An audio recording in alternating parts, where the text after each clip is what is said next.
I carried the peach cobbler carefully, the glass dish warm against my palms. The path to Elise's backyard was lined with gravel, the gate slightly open. I paused when I heard her voice float through the slats. Sharp enough to cut. Why is she even still alive? A ripple of laughter followed. Not loud, but cruel in its quiet certainty. I could have turned back. Instead, I pushed the gate open. String lights stretched across the yard. Tables set with paper plates and plastic cups. Faces looked up, then slid away as if they hadn't seen me at all. I moved past them, past my grandchildren tugging at soda cans, none of them stopping to greet me. "Mom," Elise said finally, her smile tight, brittle. "We didn't know you were coming."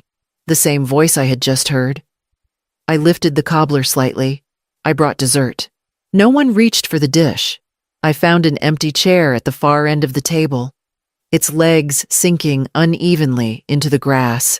My back ached, but I sat straight, refusing to fold. The air smelled of grilled meat and citronella, the music too loud for easy talk. Laughter rose and fell around me, never touching me. At one point, Mark raised his glass in a toast. "To family," he said, and glasses clinked all around. None turned toward me. I kept my hands still, my cobbler cooling untouched, its sugar glaze dulling in the evening air. I stayed until the lanterns flickered on, until shadows stretched across the yard.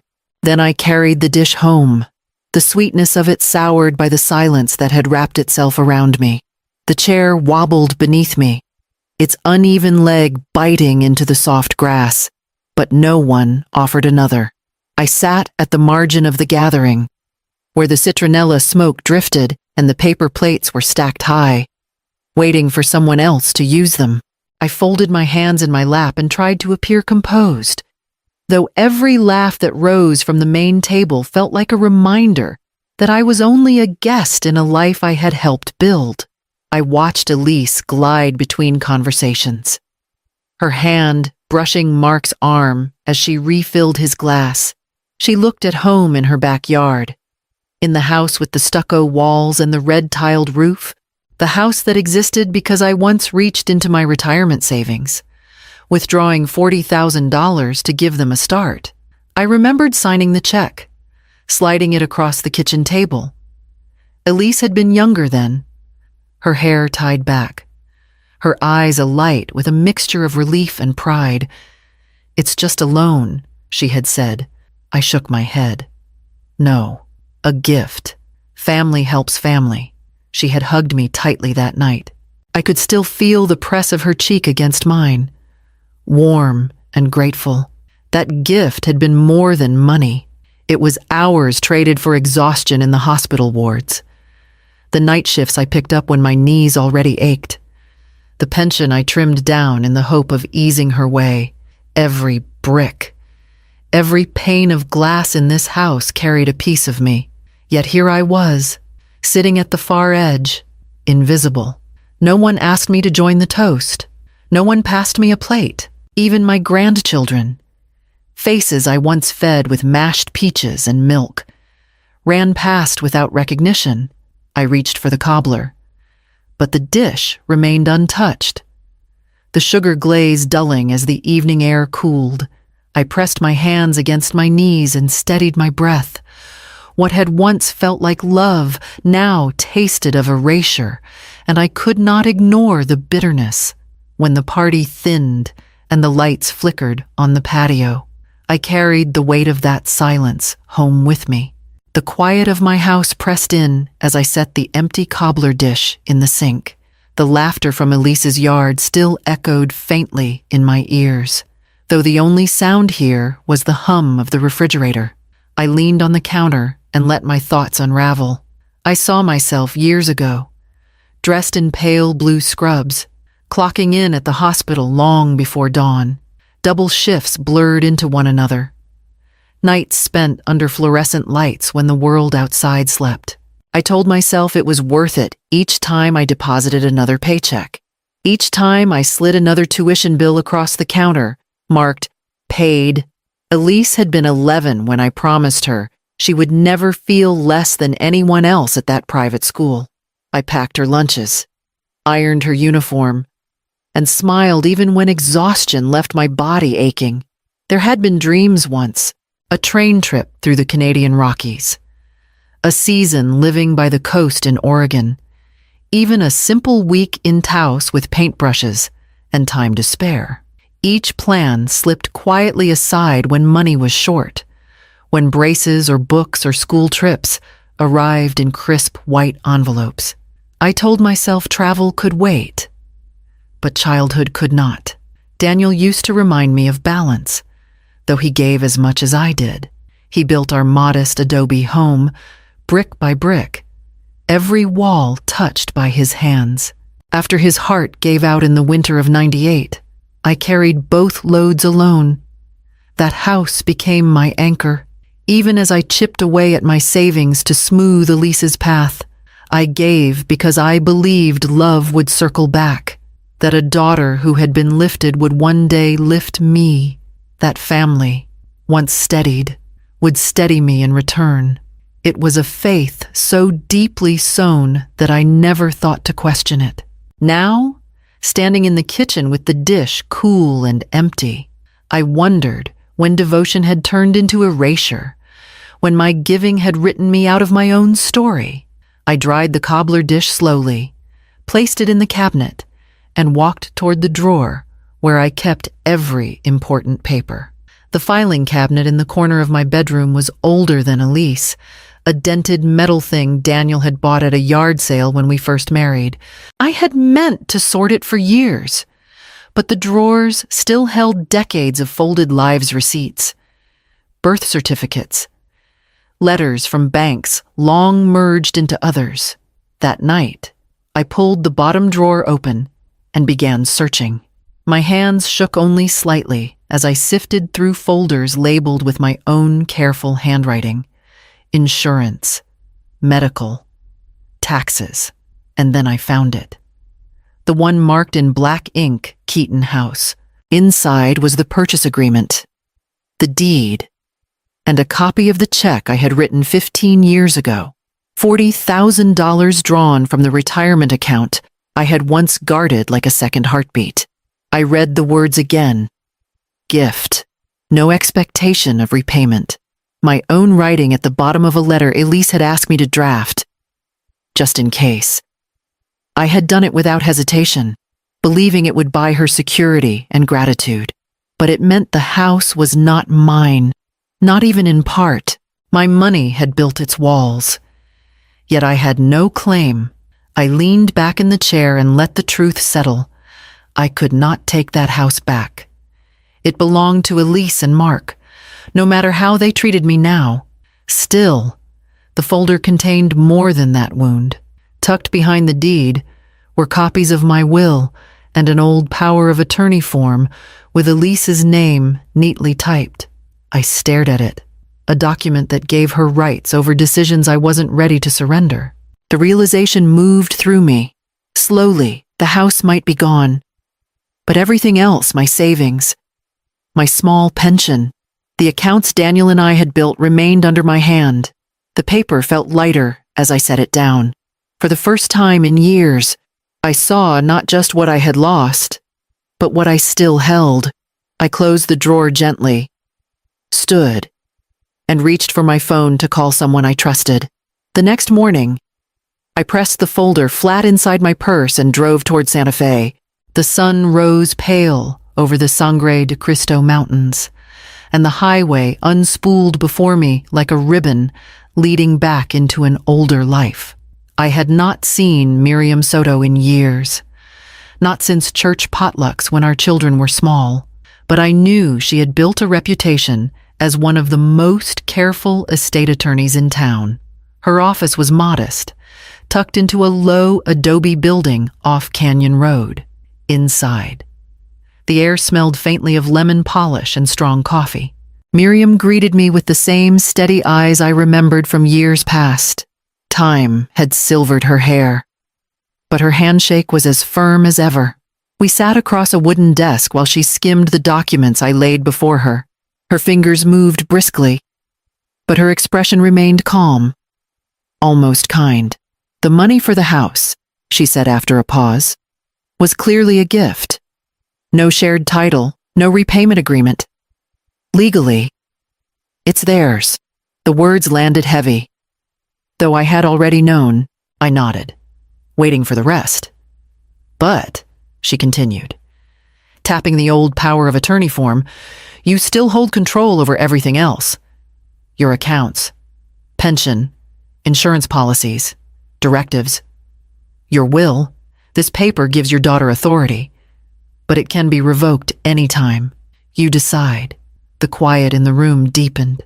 For years I had assumed Elise's choices overshadowed mine, that by giving so much, I had forfeited the rest. Miriam slid a single sheet of paper across the desk. A checklist. Revoke old authorizations. Update estate. Secure accounts. Draft new directives. I ran my finger down the list. The words sharp but steadying. Grief rose in me for what I could not recover the house.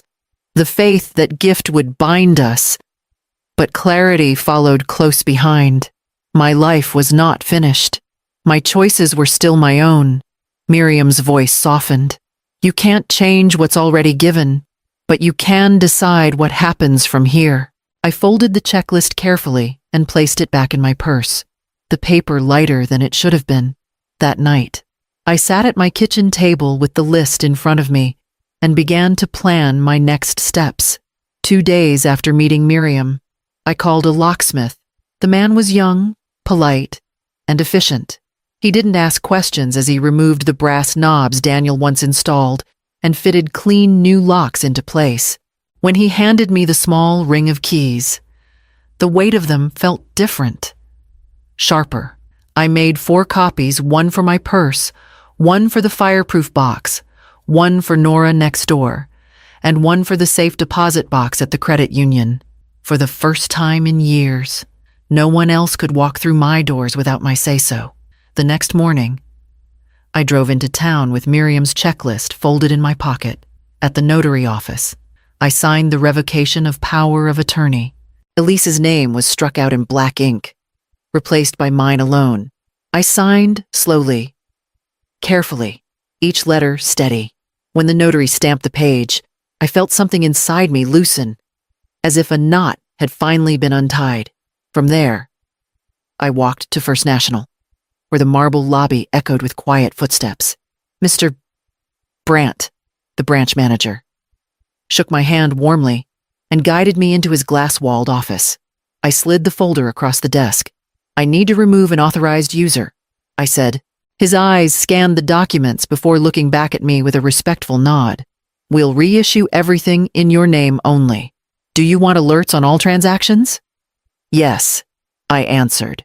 Every single one. He typed swiftly, then printed the forms. Each signature I gave felt like reclaiming a part of myself. By the time I left the bank, my accounts were mine again, sealed from hands that had once assumed they belonged. I didn't stop there. I asked Miriam to draft the beginnings of a trust, not for Elise, not for Mark, not for anyone who treated my presence as an afterthought. I chose instead the women's shelter on Cerrillos Road, the one where I had once folded blankets on Saturday mornings, listening to voices that carried the weight of survival. If anything I had saved could matter, it would matter there. That evening, I set a single plate at the kitchen table. I ate roasted chicken with lemon, a glass of water beside me, the house wrapped in quiet. It was not sorrow I tasted, but something steadier, my own independence. And I knew it would not be long before Elise noticed what had changed. The knock came just before dusk, sharp and impatient. When I opened the door, Elise stood there, arms crossed, her eyes blazing. I just heard from the bank, she said, her voice already raised. You cut me off. After everything I've done for you, I kept my hand on the doorframe. I didn't cut you off. I reclaimed what was mine. She pushed past me into the hallway, her heels striking hard against the floor. This is absurd. You're making a spectacle out of nothing. Family doesn't erase family. Her words echoed, bitter and strange. I steadied my breath. Family also doesn't laugh when someone wonders why their mother is still alive. She faltered, then shook her head quickly. That was a joke. You know how people talk when they're tired. No, I said firmly. That was truth, dressed as cruelty. And it wasn't the first time. It's been years of dismissal, of being tolerated rather than loved. Her chin lifted. Voice sharper. You wanted to give. No one forced you. And now you act like a victim because we accepted it. I felt the tremor in my chest but stood straighter. You never asked. You only expected. Every gift became an entitlement. Every sacrifice. Invisible. Her eyes narrowed, her voice low and hard. You'll regret this. When you're alone and need someone, don't call me. For a moment, pain shot through me, sharp as any wound. Still, I managed. I won't. She spun toward the door, coat swinging, and left without another word. The house fell into silence, the kind that seemed to press against the walls. I leaned against the table, my hands trembling, and let the tears fall short, sharp, cleansing. It was grief, but also release. When they finally stopped, I washed my face, straightened my shoulders, and listened to the quiet. It was mine now, and I would keep it. That evening, when the knock came again, softer, I knew it belonged to someone else entirely. The second knock was not Elise's. It was light, uneven, almost as if the person on the other side wasn't sure they should be there at all. I opened the door to find Tessa standing on the porch, her hair pulled into a loose braid, a backpack slung over one shoulder. She looked smaller than 16, her eyes downcast. "Hi, Grandma," she murmured. For a moment, neither of us moved. Then she shifted her weight and whispered, "I'm sorry. About the party. About not saying anything. I wanted to, but I didn't." I stepped aside, and she came in, her sneakers squeaking softly on the tile. We sat at the kitchen table, the same place where she used to sip hot cocoa from a chipped mug after school. She picked at the strap of her backpack, her fingers restless. "I heard what Mom said," she admitted, her voice cracking. And I laughed. Not because I thought it was funny, but because everyone else did. I didn't want them to think I was on your side. Her words were quiet, but they struck with more force than Elise's anger had. I took a breath, steadying my voice. "It hurt, Tessa, more than you know." She nodded quickly, tears glinting in her eyes. "I know. That's why I came. I don't want to pretend anymore.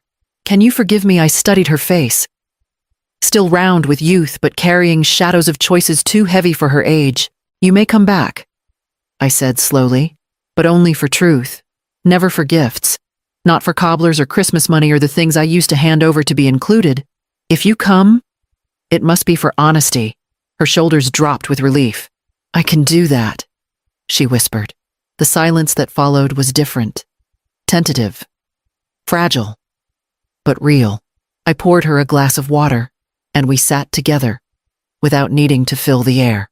When she left, the night had fully settled outside, and for the first time in a long while, I felt a door opening rather than closing.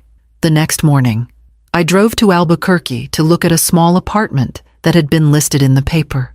The apartment sat on a quiet street near Old Town, a brick building with tidy flower beds and south-facing windows.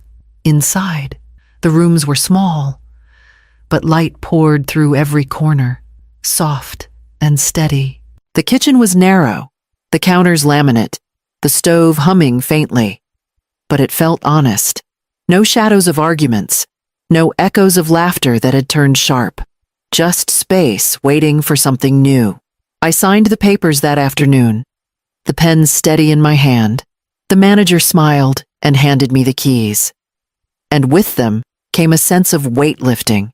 That same week, I finalized the transfer of my estate into the shelter trust. It was simple. Cleaner than I imagined money meant for women who needed walls more than my family needed an inheritance. At home, I began to pack slowly. Not everything came with me. Each drawer opened became a test. Does this strengthen me? Or does it hold me back?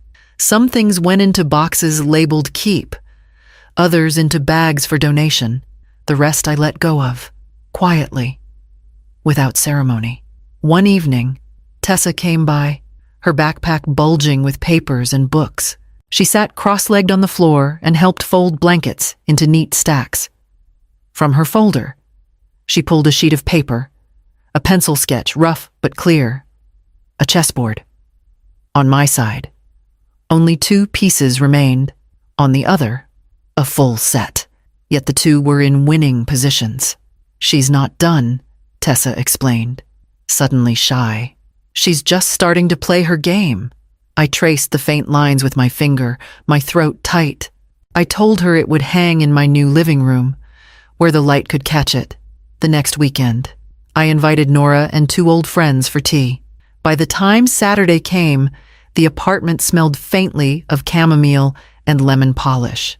I set out 4 mismatched cups on the small table near the window, each one chipped in a different place. Each one chosen because it still held. Nora arrived first, carrying a tin of butter cookies. Then came Ida with her bright scarf. And finally, Marcia, with a small bouquet of wildflowers she had picked on her walkover. We sat shoulder to shoulder, steam rising from our cups, and the conversation wandered easily. We talked about knees that ached in the rain, the price of groceries, the neighbor down the hall who sang old jazz songs when she thought no one was listening. No one asked about Elise. No one whispered about family matters. The air was free of judgment. When the cake was sliced and the last crumbs brushed aside, the light slanted through the south-facing windows, warm on our faces. I felt a fullness I hadn't known in years, not because the table was grand or the cups matched, but because I was not invisible here. I was part of the noise, part of the laughter, seen without condition. After they left, I washed the cups slowly, set them on the rack to dry, and opened my journal. The words came without hesitation, written in the same steady hand I had used to sign away old permissions and to sign into a new life. They once asked why I was still alive. I know now to choose myself, to set my own table, and to leave the door open only for those who knock with clean hands. I closed the journal, set it beside the vase of flowers, and let the silence of the room fold around me like a blessing.